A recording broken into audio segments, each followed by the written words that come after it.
If you're a green card holder or you're in the process of getting one, what I'm about to share with you today could directly impact your ability to travel, your status, and your future plans in the United States.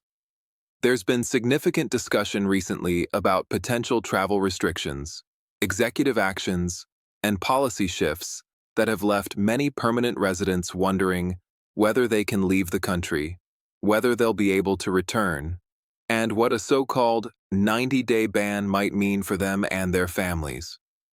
Today, we're going to cut through the confusion, look at what's actually happening as of February 2025, examine the official guidance from U.S. Customs and Border Protection, USCIS, and the Department of Homeland Security, and give you concrete steps you can take right now to protect your status and plan your travel wisely. Whether you're a senior who's held a green card for decades, a recent arrival still navigating the system, or someone supporting a family member through this process, this video is for you, and by the end, you'll know exactly what to do next. Let me start by acknowledging the anxiety many of you are feeling. Immigration policy in the United States has always been subject to change, and over the past several years, we've seen shifts in enforcement priorities, executive orders, and regulatory interpretations that can leave even seasoned immigrants feeling uncertain. The term 90-day ban has been circulating in news reports and social media, and it's understandable that green card holders are asking whether this applies to them, whether their re-entry permits are still valid, and whether traveling abroad right now is a risk. The short answer is that permanent residents, those holding valid green cards, generally retain their right to return to the United States after temporary travel abroad, but there are important nuances, exceptions, and best practices that you need to understand, and that's what we're here to discuss today. As of February 2025, there is no blanket federal ban preventing all green card holders from traveling or re-entering the United States. However, there have been executive actions and policy announcements from the current administration that have introduced additional scrutiny at ports of entry, temporary processing delays, and in some cases, enhanced vetting for certain travelers. According to guidance published by U.S. Customs and Border Protection, permanent residents are still considered lawful residents of the United States and retain their right to seek admission after travel. But CBP officers have broad authority to examine travelers, review their ties to the United States, assess whether they've abandoned their residence, and in rare cases, refer individuals for further inspection or secondary processing. This means that while the fundamental right to return remains intact, the process at the border may take longer, and you may be asked more detailed questions about your travel, your employment, your family ties, and your intent to maintain permanent residence. The confusion around a so-called 90-day ban appears to stem from separate policy discussions that have been reported in outlets like Reuters, the Associated Press, the New York Times, and the Wall Street Journal, often focusing on proposed or implemented restrictions for certain categories of non-immigrant visa holders, asylum seekers, or individuals from specific countries subject to enhanced vetting or temporary admission holds. It's critical to distinguish between these different populations. Green card holders are not visa applicants. They are lawful permanent residents, and their legal status is governed by a different set of rules under the Immigration and Nationality Act. That said, any permanent resident who spends extended periods outside the United States, typically more than 6 months in a single trip or a pattern of prolonged absences, risks being questioned about whether they've abandoned their permanent residence. If you've been outside the country for close to or more than 1 year without obtaining a re-entry permit, you could face significant challenges when you attempt to return, and in some cases, CBP may determine that you've relinquished your status. So what does this mean for you practically? First, if you're a green card holder and you're planning to travel internationally, you should be prepared to demonstrate your ongoing ties to the United States. This includes having evidence of your residence, such as a lease or mortgage statement, utility bills, tax returns, employment records, or proof of family members living in the U.S. You should also be prepared to explain the purpose and duration of your trip. If you're visiting family abroad for a wedding, caring for an aging parent, or attending to business matters, be ready to provide a clear, honest explanation and supporting documentation if asked. CBP officers are trained to assess whether a traveler intends to maintain their permanent residence, and while most green card holders pass through without issue, those who have been absent for extended periods or who have weak ties to the United States may be referred to secondary inspection, where they'll undergo more detailed questioning. Second, if you know you'll be outside the United States for more than 6 months, you should strongly consider applying for a re-entry permit before you leave. A re-entry permit, issued by USCIS, allows a permanent resident to remain abroad for up to 2 years without being presumed to have abandoned their status. You must apply for this permit while you're physically present in the United States, and you'll need to attend a biometrics appointment, though you can receive the document at a U.S. embassy or consulate abroad once it's approved. The processing time for re-entry permits has varied, so check the current USCIS processing times on their official website before you make your travel plans. If you've already been abroad for several months and you're worried about re-entry, consult with a qualified immigration attorney who can assess your specific situation and advise you on the best course of action. Do not assume that extended absences will go unnoticed or that you can simply talk your way through the border. CBP maintains detailed records of entry and exit, and patterns of prolonged absence are flagged in their systems. Third, stay informed about any new executive orders or policy announcements that may affect permanent residents. As of the date of this video, February 9, 2025, the Department of Homeland Security and USCIS have not issued a blanket travel ban for green card holders, but immigration policy can change rapidly, particularly through executive action. Subscribe to official updates from USCIS by creating an account on their website, follow the DHS newsroom, and monitor credible news sources like Reuters, the Associated Press, the BBC, and major U.S. newspapers for breaking developments. If you hear about a new executive order or policy change, go directly to the source. Read the actual text of the order if it's publicly available, review the official guidance from DHS or USCIS, and don't rely solely on social media posts or secondhand summaries. Misinformation spreads quickly, and what might sound like a sweeping ban may actually apply to a narrow category of travelers or may be subject to legal challenges that could delay or block implementation. Fourth, if you're already outside the United States and you're concerned about your ability to return, contact the nearest U.S. embassy or consulate for guidance. Consular officers can provide information about current entry requirements, any travel advisories, and whether there are specific procedures you should follow. If you believe you may have abandoned your permanent residence due to prolonged absence, consular staff can also advise you on whether you should apply for a returning resident visa, known as an SB1 visa, which is a special immigrant visa for permanent residents who remained abroad longer than intended due to circumstances beyond their control.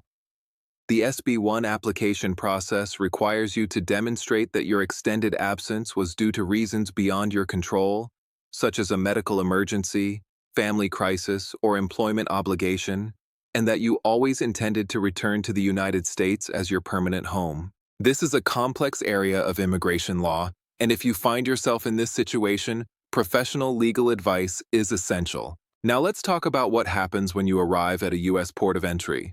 Whether you're flying into an international airport, crossing a land border, or arriving by sea, you'll be inspected by a CBP officer. As a green card holder, you should present your valid green card, which is your primary evidence of lawful permanent resident status. Make sure your green card is not expired. If it's expired or will expire soon, you should apply for a renewal using Form I-90 well in advance of any travel. If your green card has been lost or stolen while you're abroad, contact the nearest U.S. embassy or consulate immediately to obtain a temporary travel document that will allow you to return and apply for a replacement. During the inspection, the officer may ask you questions about your trip, how long you were away, where you stayed, and what you were doing. Answer truthfully and concisely. If you have supporting documents, such as a letter from an employer, medical records, or proof of family ties, Have them organized and ready to present if requested. Most permanent residents will be processed quickly and admitted without issue. But if the officer has concerns, you may be referred to secondary inspection. Secondary inspection is not an automatic sign that something is wrong.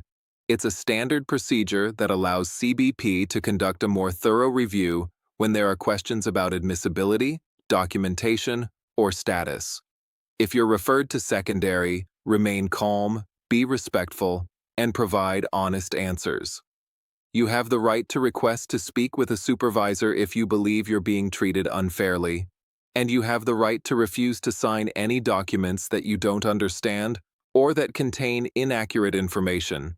If CBP indicates that they believe you've abandoned your permanent residence, you have the right to contest that determination, and you should immediately seek the assistance of an immigration attorney. In some cases, CBP may allow you to withdraw your application for admission and return to your country of departure voluntarily, which can preserve options for future immigration benefits. But this is a serious decision with long-term consequences, and you should not make it without legal counsel. It's also important to understand that certain criminal convictions, security concerns, or public charge issues can affect your admissibility even as a permanent resident. If you've been convicted of certain crimes while abroad, if you've engaged in activities that could be considered security threats, or if you've received certain public benefits in ways that could affect your status, these factors may come into play during your inspection. This is another area where individual circumstances matter greatly, and if you have any concerns about your admissibility, consult with an immigration attorney before you attempt to re-enter the United States. For those of you who are not yet green card holders but are in the process of applying, or who are supporting family members through the immigration process, it's important to monitor how current policy changes might affect application timelines, interview scheduling, and approval rates. USCIS has experienced fluctuations in processing times, staffing levels, and policy guidance over the past several years, and these can have real impacts on how long it takes to receive a decision on your case. Check your case status regularly on the USCIS website, respond promptly to any requests for evidence or notices of interview, and keep copies of all correspondence and documents you submit. If your case has been pending for an unusually long time, you may be able to file an inquiry through the USCIS Contact Center, or, in some cases, seek assistance from your congressional representative's office. Let's also address a common question. If you're a green card holder and you're planning to apply for U.S. citizenship, how does travel affect your eligibility? To qualify for naturalization, you must meet certain physical presence and continuous residence requirements. Generally, you must have been physically present in the United States for at least half of the required residency period, which is typically 5 years for most applicants, or 3 years if you're married to a U.S. citizen. If you've taken trips abroad that were 6 months or longer, you may be presumed to have broken the continuity of your residence, and you'll need to provide evidence that you maintained your ties to the United States during those trips. Additionally, any single absence of 1 year or more will automatically break the continuity of residence unless you obtained a re-entry permit or fall under certain exceptions. If you're planning to apply for citizenship, review the naturalization eligibility requirements carefully on the USCIS website, and if you've had significant travel, consult with an immigration attorney to ensure you meet the requirements before you file your application. Now, I want to take a moment to address the emotional and practical stress that comes with navigating immigration policy in uncertain times. Many of you are balancing family responsibilities, work obligations, and personal ties that span multiple countries. You may have aging parents abroad who need your care, children or grandchildren you want to visit, or business interests that require international travel. It's completely understandable to feel caught between your responsibilities and your concern about maintaining your status in the United States. The best advice I can give you is to plan ahead, document everything, and seek professional guidance when you're unsure. Immigration law is complex, and individual circumstances can make a significant difference in how rules are applied. What works for one person may not work for another, and there's no substitute for a thorough review of your specific situation by a qualified attorney who is up to date on current law and policy. As we close, let me summarize the key takeaways. First, as of February 2025, there is no blanket ban preventing green card holders from traveling or re-entering the United States, but enhanced scrutiny and processing delays are possible, and you should be prepared to demonstrate your ties to the United States. Second, if you're planning extended travel, consider applying for a re-entry permit to protect your status. Third, stay informed through official sources like USCIS, DHS, and CBP, and verify any news reports or policy changes by going directly to the source. Fourth, if you're outside the United States and concerned about re-entry, contact the nearest U.S. embassy or consulate, and consider consulting an immigration attorney. Fifth, if you're at a port of entry and referred to secondary inspection, remain calm, be truthful, and assert your rights respectfully. And finally, if you have any doubts about your situation, seek professional legal advice. This video is informational and is not a substitute for personalized legal counsel. Immigration policy can and does change, and what's true today may evolve in the coming weeks and months. That's why it's so important to stay connected to reliable sources of information and to seek help when you need it. Here at Immigration News Today, our mission is to keep you informed, empowered, and prepared. If this video was helpful to you, please give it a thumbs up, share it with friends or family members who might benefit, and subscribe to our channel so you never miss an update. We're here to break down complex immigration topics into clear, actionable guidance that you can use in your daily life. Check the description below for links to official resources, including the USCIS website, the DHS newsroom, and CBP traveler information pages. Remember, you're not alone in this journey, and staying informed is one of the most powerful tools you have.